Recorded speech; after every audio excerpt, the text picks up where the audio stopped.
SMS न्यूजमध्ये सर्वांचं हार्दिक स्वागत. मैं जितेंद्र मिश्रा. आदिवासी श्रमिक संघर्ष संघटनेतर्फे आज खेवरे शंकर येथे आढावा बैठक घेतलेली आहे.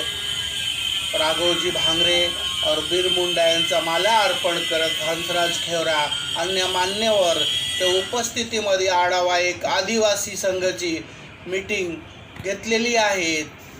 त्यामध्ये सर्व आदिवासीला समजवत आहेत. ठाण्यामध्ये येऊन चालू आहे. SMS न्यूज चॅनलमध्ये लाईक करा आणि सबस्क्राईब करा. योजना चांगल्या आहेत, वाईट नाही, परंतु कोणासाठी याचा फायदा आपल्याला आहे का? आपल्याला आहे का याचा? आता तुम्ही कोरोनाचा काळ घ्या, 2 वर्ष गेले. या 2 वर्षामध्ये आपल्यासारख्या जे सिटी शहरामध्ये राहतात त्यांना नोकरी धंदा नव्हता, त्यांच्याकडे रोजगार त्यांचा निघून गेला, त्यांची पोट भरायची हाणामारी झाली. परंतु हे गावखेड्यामध्ये ज्यांच्याकडे जागा जमीन आहे त्यांच्यावरती ही वेळ आली का? आली का? का? त्यांच्याकडे उदरनिर्वाह करण्यासाठी त्यांची जमीन होती, आपल्याकडे नाहीये आणि आहे ती सरकार बळकावायचा प्रयत्न करतो. तर आपल्याला एकच आहे, एकजुटाने एकत्र येऊन विरोध त्यांचा करायचा आहे आणि संघर्ष करायचा आहे. तसं 13 तारखेला डॉक्टर सरांनी सांगितलं की पक्ष असू दे, संघटना असू दे, मंडळ असू दे, की आपल्याकडे वर्षाचे 12 महिने आहेत, महिन्याचे 30 दिवस आहेत ते करण्यासाठी. ते एका साईडला ठेवा, परंतु आदिवासी या समाजाच्या नावाने एकत्र या आणि लढा द्या. जोपर्यंत आपण एकत्र येणार नाही आपले यशस्वी होणारच नाही. आपण किती लढे द्या, किती काही करा, जोपर्यंत एकत्र येणार नाही तोपर्यंत काय होणार नाही. म्हणून भावांनो, भगिनींनो, एकत्र येणे गरजेचं आहे. आपले वाद विवाद काय असतील आपण वेगळे ठेवा, साईडला ठेवा आणि समाजाच्या नावाने सगळ्यांनी एकत्र या. याच्यासाठी आंदोलन चालू करायला लागेल तरी आपण करू. रक्त उतरायचं तरी उतरू आपण. हक्काची लढाई आहे, लढल्याशिवाय राहायचं नाही. जास्त काय बोलणार नाही, इतर जनावर आहेत. 2 शब्द तेवढं मांडायचे होते. जोहार, अक्कीचे पदाधिकारी जमलेल्या त्यांना सगळ्यांना जोहार. आणि खास करून आपल्या पालघरवरून जे आलेले आहेत डॉक्टर पराड, त्यांना मानाचा जोहार. कारण त्यांचं कार्य आम्ही पाहतोय नेहमीच आणि त्यांच्यातून प्रेरणा मिळते. खरं तर आम्हाला शक्ती मिळते. कदाचित मला असं कधी कधी वाटतं की ही लोकं जर नसती, अशी माणसं नसती, विनोद दुमाडासारखी, डॉक्टर पराडसारखी, काळूराम फाटासारखी, तर आदिवासींचं काय झालं असतं. हा एक मोठा प्रश्न आम्हाला भेडसावतो. आपल्याकडे लोक तर भरपूर आहेत. आम्ही पाहतो की मोठी संख्येने आपण इथं राहतो. मुंबईभरामध्ये मागे 2003 मध्ये जो सर्वे झाला, SRA हे काय आहे, ठीक आहे. SRA परत ते दुसरं अजून काय म्हणतात, क्लस्टर, या सगळ्या गोष्टी आहेत ना, या आपल्या फायद्याच्या बिलकुल नाही. SRA हा तुम्हाला सांगतो आजपासून, आता चिरागनगरचीच गोष्ट घ्या, इथे बाजूला आपल्या आदिवासी बांधवांची काही वस्ती होती.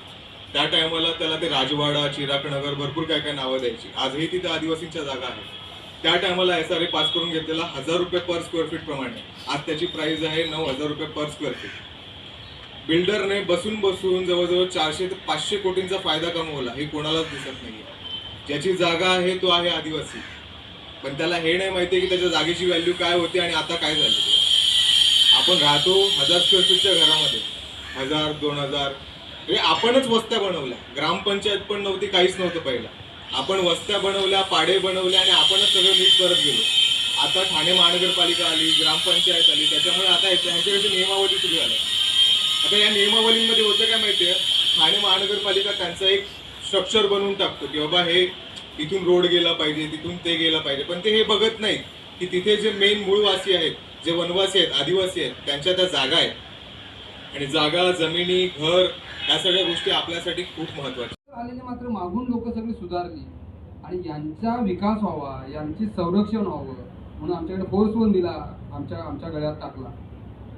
फोर्स 1 ही 98.6 एकर जमीन त्यांना दिली. तिथे आमचे 3 पाडे जात आहेत. आणि आता तुम्ही मागच्या वेळेला पाहिलं असेल, NDTVला एक बातमी पण आली होती, त्यानंतर आमचं आंदोलन पण पाहिलं असेल की त्या ठिकाणी आम्ही सर्वेला विरोध करतोय त्याला.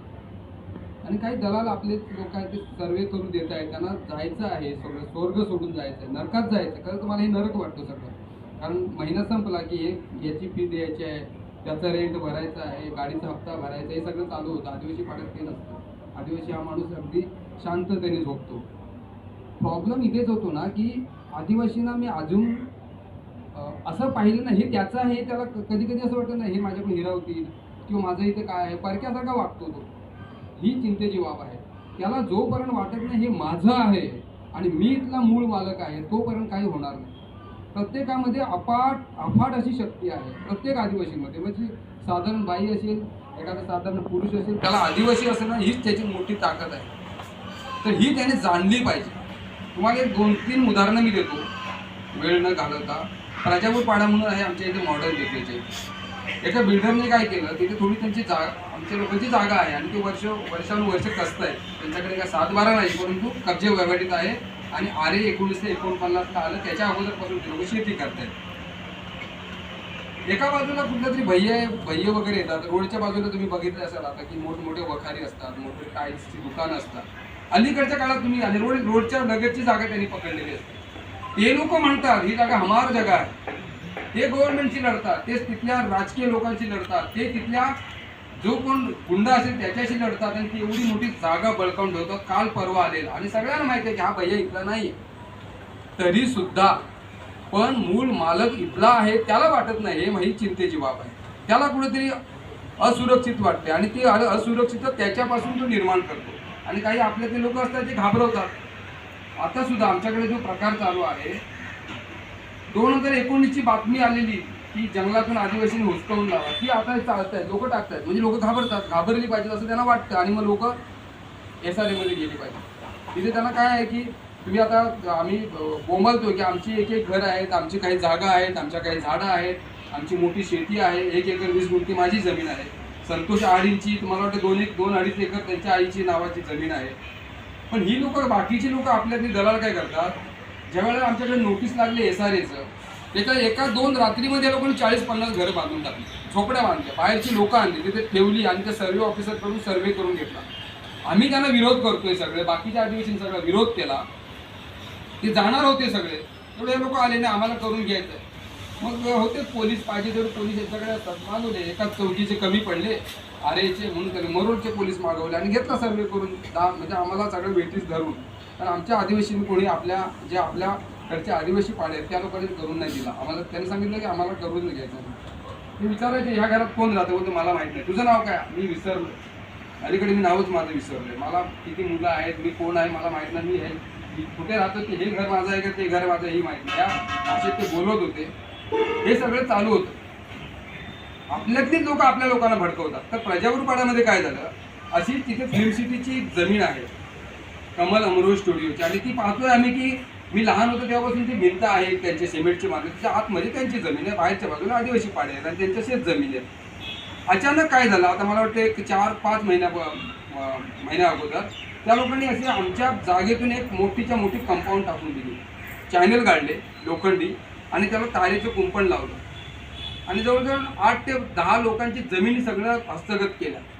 आता हे सगळं चालू असताना आमची लोक घाबरली. खरं तर बिल्डर आहे, त्याच्याकडे गुंड पण आहेत आणि सगळे तयारीनिशी यायचे, 20-25 गुंड आणि ते बिल्डरची लोक आणि सगळे हट्टे सगळे आवाज चढवून. पण कोणाची हिंमत नाही झाली की ह्या लोकांना हाकलावं म्हणून, माझ्या जमिनीत हे केलेलं आहे म्हणून. मग शेवटी ते संघटनेकडे आले, आमच्या घरी आले आणि सांगितलं दादा असं असं झालं. 4 महिला आल्या. तर मी सांगितलं माझ्याकडे कशाला आला तुम्ही, मी थोडी जागा तुमची घेतो, ज्याची घेतले त्याच्याकडे जाऊ ना, ज्यांनी बळकावल्या त्यांनी. मी काय करू शकतो, कारण मी पण तुमच्यासारखा साधारण माणूस आहे. मी माझ्याकडून कुठं टाकायचं आहे, माझ्याकडे पॉलिटिकल सपोर्ट नाही, दुसरं काय नाही आहे. तुमच्यात शक्ती जाग्याकराने तोडून टाकायचे. तर ते म्हणाले नाही आम्हाला ते नाही जमणार कारण ते खूप मोठी लोक आहेत. मग आम्ही संघटनेची लोक तिथे गेलो आणि ते बघितल्यानंतर ते लोक आले सगळे धावत. तर तुमचं नाव काय वगैरे सांगितलं, घ्या प्रकाश होईल लिहून. आणि हे काय हे बोलती जमीन आमची निघते, तुम्ही नकाशे बघायला आमच्या ऑफिसला आहे, काय गरज नाही आम्हाला ऑफिसला वगैरे यायची, आमच्या पद्धतीने आम्ही काहीतरी करू. मग रात्रीच आम्ही सगळे गावात गेलो. त्या गावात लगेच त्या लोकांनी वनहक्काचे दावे भरले होते. ताबडतोब ते सगळे दाखल करा उद्याच्या उद्या. त्यानंतर आरे पोलीस स्टेशनला कंप्लेंट केली, आरेला कंप्लेंट केली, कलेक्टरला लेटर दिले की असं असं झालेलं आहे आणि उद्या आम्ही ते कंपाऊंड तोडणार आहोत. आणि त्या महिलांना सांगितलं आम्ही की उद्या तुम्हीच तोडायचे. म्हणजे आम्ही कशी तोडणार, एवढी ती लोक आहेत ते आम्हाला माहीत नाही. जोपर्यंत ती तुमच्या जमिनीवरची कंपाऊंड तुम्ही तोडत नाही आम्ही तुम्हाला इतर पाड्याचे लोक सपोर्ट करणार नाही.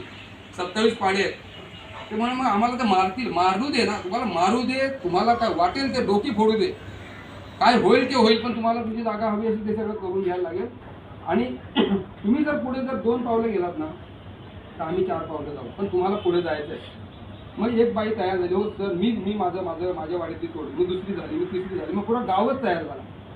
मग त्याने सांगितलं उद्या जर तुम्हाला काय झालं तर दुसऱ्या पाड्यातली सगळ्याच्या सगळ्या महिला सगळे लोक आम्ही पोलीस स्टेशनला उतरवू आणि हायडोस करू पण तुम्ही सुरुवात करायची.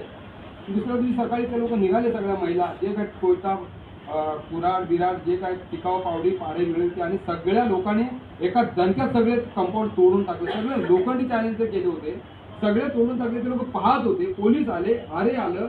काही महिलांना पोलिसांनी धरून नेलं. मला फोन केला की दादा ते महिलांना घेऊन जातात आपल्या सुरेखा हांडवेला नेतात, ती प्रमुख कार्यकर्ते. तर मी म्हणालो बघा एकाने जायचं नाही, तुम्ही सगळ्या महिला जाऊन अरेस्ट हो, जे काय होईल ते होईल. मग सगळ्या महिला गेल्या तिथे. संध्याकाळपर्यंत त्याला थांबवलं, दुपारची केस होती, संध्याकाळपर्यंत थांबवलं.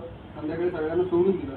संध्याकाळी सगळ्या पाड्यातले कार्यकर्ते प्रमुख तिथे गेले आणि त्या महिलांचं स्वागत केलं की बघा तुमच्यात हिंमत आहे, ही तुमच्यात धमक आहे.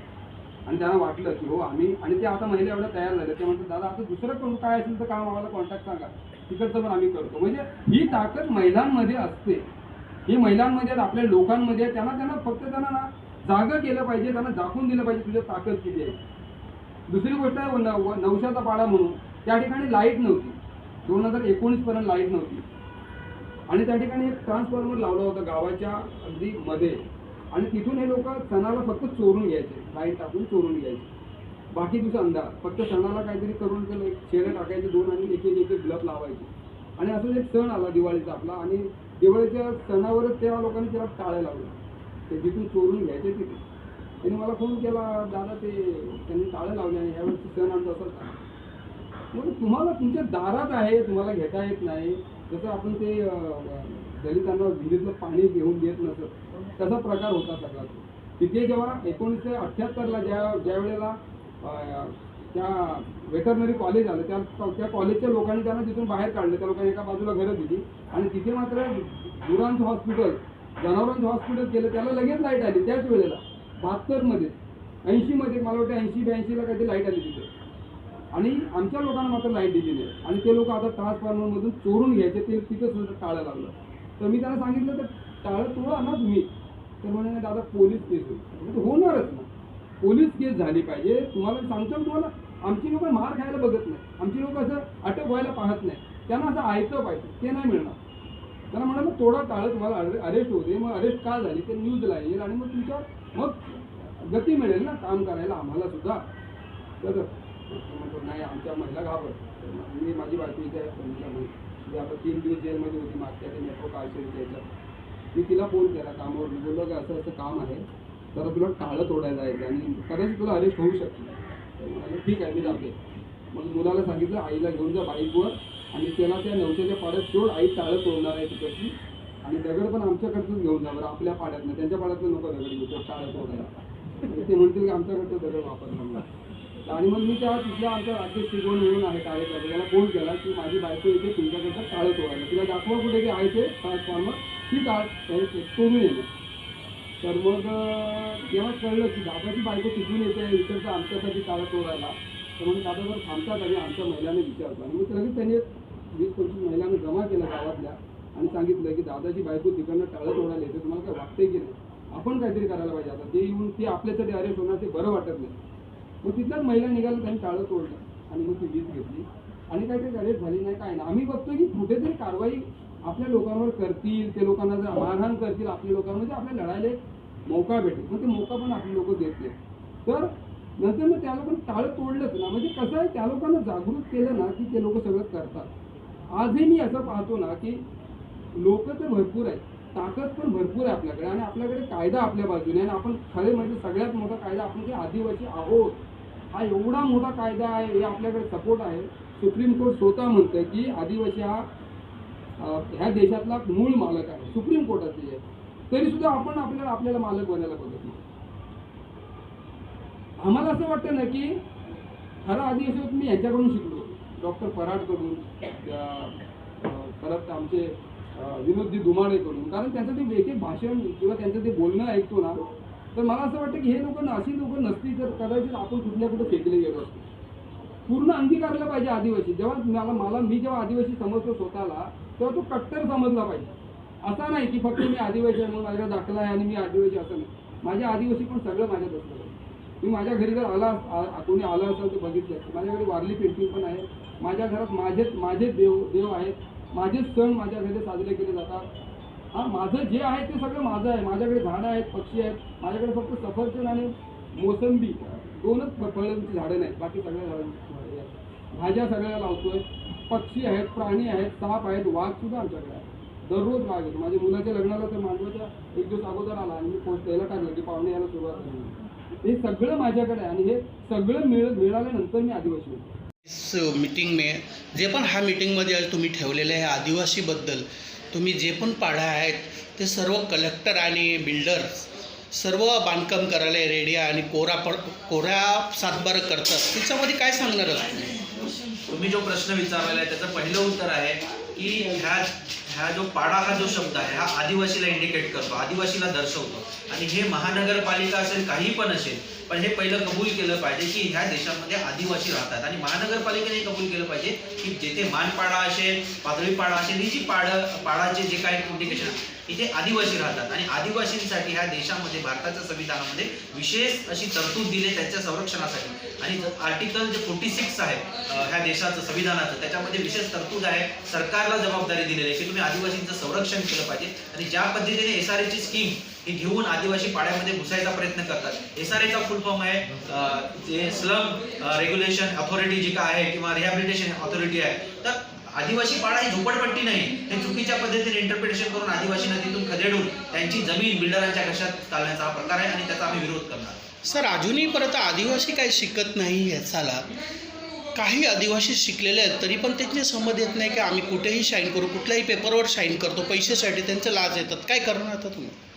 पहिली गोष्ट की आदिवासी शिकलेला नाही असेल तर शिकलेला आहे, बऱ्यापैकी समजतो. परंतु ज्या काही गोष्टी चुकीच्या पद्धतीने आज तुम्ही बघाल तर साम दाम दंड भेद ह्या पद्धतीने, कारण आदिवासी हजारो वर्षापासून इनोसंटली जगतोय, त्याला माहिती नाही ह्याच्या गोष्टीचा. म्हणजे सरळ जर आदिवासी मानला नाही तर त्यांना गुंडांकडून धमक्या दिल्या जात असतात किंवा पॉलिटिकल पॉवर यूज करून त्यांना धमकावलं जात असतं. कोणीही आदिवासी माणूस स्वतःहून जमीन विकायला तयार होत नाही.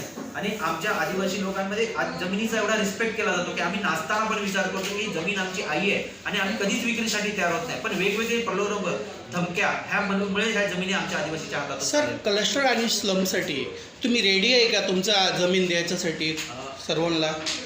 जमीन ही आमच्या पूर्वजांची निशाणी आहे आणि आम्ही कदापि कुठल्याही क्लस्टर किंवा SRA साठी देणार नाही.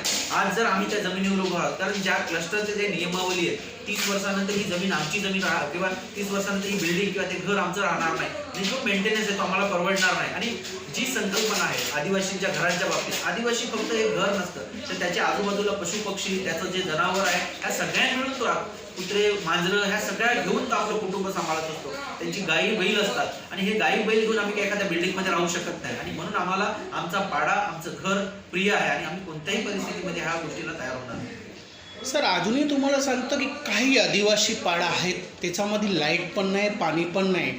फक्त मंत्रालयामधून आणि पालकमंत्र्याकडून दिसत करत जातो की सर्व ठिकाणी आम्ही आयोजना राबवलेल्या आहे. अजूनही कुठल्याही भागामध्ये आयोजना झालेल्या नाही तर काय सांगणारच तुम्ही?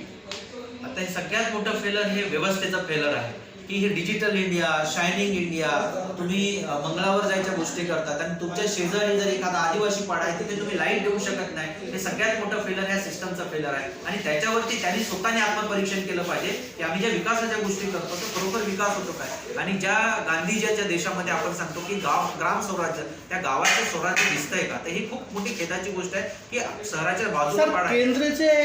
केंद्र सरकार जे PM नरेंद्र मोदी राबवलेले आहे की सर्व पाड्यामध्ये आम्ही सिलेंडर देणार आहे आणि लाईट देणार आहे, डिजिटल इंडिया, ह्याच्यासाठी तुम्ही काय सांगणार आता? डिजिटल इंडिया होणं अपेक्षित आहे पण ते दिसतंय का? ज्या फक्त मोठमोठ्याला आमच्यासमोर चित्र दाखवली जातात पण प्रत्यक्ष आज तुम्ही ठाणा किंवा मुंबई महानगरपालिकेच्या बाजूला जे आदिवासी पाडे तिथेपर्यंत तुम्ही अजून लाईट पोहोचू शकलेले आहे. तर त्या बाकीच्या गोष्टी ह्या फुल आहेत. हे फक्त हवेतल्या गोष्टी आहेत की आम्ही ह्या डिजिटल इंडिया केली पण त्या गोष्टी कुठे होताना दिसत